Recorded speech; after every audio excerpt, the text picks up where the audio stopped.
ये आकाशवाणी गोरखपुर है। अब आप वेद प्रकाश पाठक से समाचार सुनिए। वाराणसी में G20 देशों के संस्कृत मंत्रियों की बैठक का आज समापन हो गया। प्रधानमंत्री नरेंद्र मोदी ने बैठक को वर्चुअल माध्यम से संबोधित किया। उन्होंने G20 देशों से ऐसे भविष्य के लिए सामूहिक प्रयास करने का आह्वान किया जहां संस्कृति केवल हमारी पहचान का हिस्सा न हो बल्कि सतत विकास, सामाजिक समावेश और वैश्विक सद्भाव की प्रेरक शक्ति भी बने।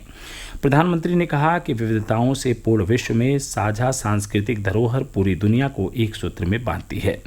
श्री मोदी ने पृथ्वी पर प्राचीनतम शहरों में से एक और अपने संसदीय क्षेत्र वाराणसी में प्रतिभागियों का स्वागत करते हुए कहा कि गंगा के तट पर बसा यह शहर संस्कृत कला और परंपराओं का संगम होने के चलते इस बैठक के लिए उचित स्थान है। उन्होंने कहा कि संस्कृत कार्य समूह की बैठकों के हिस्से के रूप में हुए विचार विमर्श तथा G20 की प्राथमिकताओं पर आधारित वेबिनार उल्लेखनीय तथा प्रेरणादायी है। प्रधानमंत्री ने जोर देकर कहा कि हम अपने सामूहिक ज्ञान और साझा जिम्मेदारियों के माध्यम से चुनौतियों को वैश्विक सांस्कृतिक प्रगति के अवसरों में बदल सकते हैं। संस्कृत मंत्रियों की बैठक के बाद अब तक हुई चर्चाओं और निष्कर्षों को समाहित करता हुआ घोषणा पत्र जारी किया गया, जिसे वाराणसी घोषणा पत्र का नाम दिया गया। केंद्रीय संस्कृत मंत्री जी किशन रेड्डी, संस्कृत राज्य मंत्री मीनाक्षी लेखी और अर्जुन राम मेघवाल भी बैठक में शामिल हुए।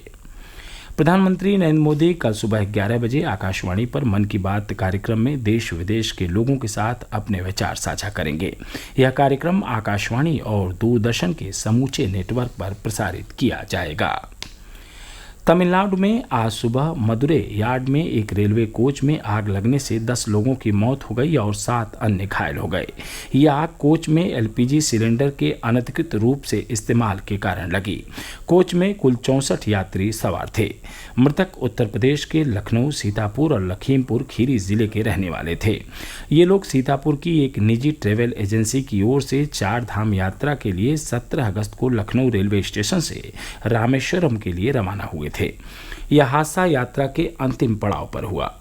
मदुरै से यात्रियों को बस से शहर के मीनाक्षी मंदिर और फिर रामेश्वरम जाना था। यात्रा का समापन 30 अगस्त को होना था। राष्ट्रपति द्रौपदी मुर्मू और प्रधानमंत्री नरेंद्र मोदी ने हादसे पर गहरा दुख जताया है। मृतकों के निकट परिजनों को 10-10 लाख रुपए की अनुग्रह राशि दिए जाने की घोषणा की गई है। मुख्यमंत्री योगी आदित्यनाथ ने रेल हादसे में लोगों की मृत्यु पर गहरा शोक व्यक्त किया है। उन्होंने मृतकों के परिजनों को 2-2 लाख रुपए की अनुग्रह राशि देने के निर्देश दिए हैं। प्रदेश सरकार ने पीड़ितों के परिजनों की सहायता के लिए टोल फ्री नंबर जारी किए हैं। ये नंबर हैं 1070 और 9454441081 और 9454441075। इसके अलावा दक्षिण रेलवे ने भी टोल फ्री नंबर जारी किए हैं।